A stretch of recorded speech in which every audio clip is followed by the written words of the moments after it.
کچھ کہانیاں وقت کے ساتھ دفن نہیں ہوتی، وہ خاموشی میں اور زیادہ خطرناک ہو جاتی ہیں، خاص طور پر جب ایک لیڈر عمران خان، ایک عورت سیتا وائٹ اور ایک بچی ٹائرین وائٹ کے درمیان سچ فائلوں میں قید ہو۔ سوال یہ نہیں تھا کہ الزام کیا تھا، اصل سوال یہ ہے کہ یہ کہانی بنی کیوں؟ پوری کہانی کیا ہے، آئیے ڈھونڈتے ہیں کلب فیصل کے ساتھ۔ ذرائع کے مطابق عمران خان اور سیتا وائٹ کے درمیان تعلق 1987 کے آس پاس شروع ہوا۔ یہ تعلق مختصر یا وقتی نہیں تھا، بلکہ وقفوں کے ساتھ کئی برس تک جاری رہا۔ دونوں کے درمیان ملاقاتیں اور رابطہ 1987 کے شروع سے 1990 کی دہائی تک برقرار رہا، تاہم یہ تعلق کبھی عوام کے سامنے تسلیم نہیں کیا گیا۔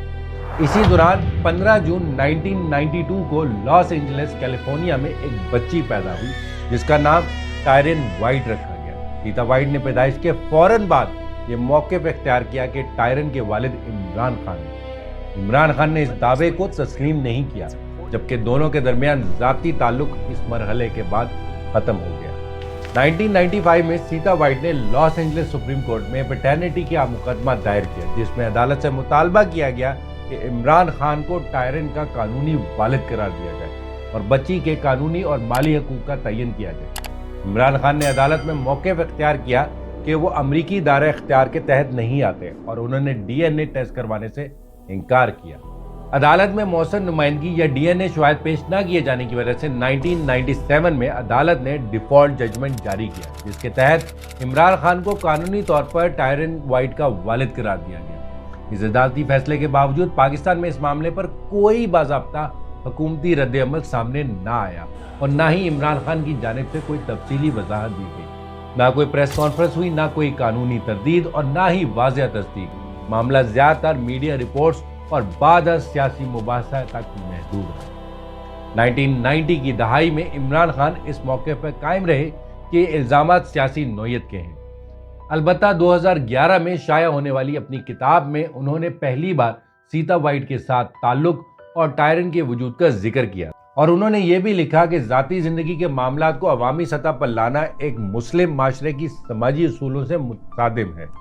یہ بیان نہ مکمل اعتراف تھا اور نہ نامکمل انکار، بلکہ ایک محتاط وضاحت کے طور پر سامنے آیا۔ سیتا وائٹ نے اپنی بیٹی ٹائرین وائٹ کی سرپرستی جمائما گولڈ سمتھ کو اس لیے دی کیونکہ وہ اپنی صحت کے مسائل کے باعث مستقبل کے حوالے سے فکر مند تھی اور چاہتی تھی کہ ٹائرین ایک مستحکم اور محفوظ خاندانی ماحول میں پرورش پائے۔ اس کے علاوہ سیتا وائٹ اور جمائما کے درمیان ذاتی اعتماد موجود تھا اور سیتا وائٹ کو یقین تھا کہ جمائما ٹائرین کو اپنے بچوں کے ساتھ بغیر کسی امتیاز کے ایک نارمل گھریلو زندگی فراہم کریں گے، دور از تنازع اور میڈیا کی غیر ضروری توجہ سے بھی محفوظ رکھیں گے۔ قانونی طور پر 1997 میں امریکی عدالت کا فیصلہ ایک ڈیفالٹ ججمنٹ تھا جو عمران خان کی براہ راست پیشی یا ڈی این اے شواہد کے بغیر دیا گیا تھا، اس لیے اسے مکمل سماعت یا کمپلیٹ ججمنٹ نہیں کہا جا سکتا۔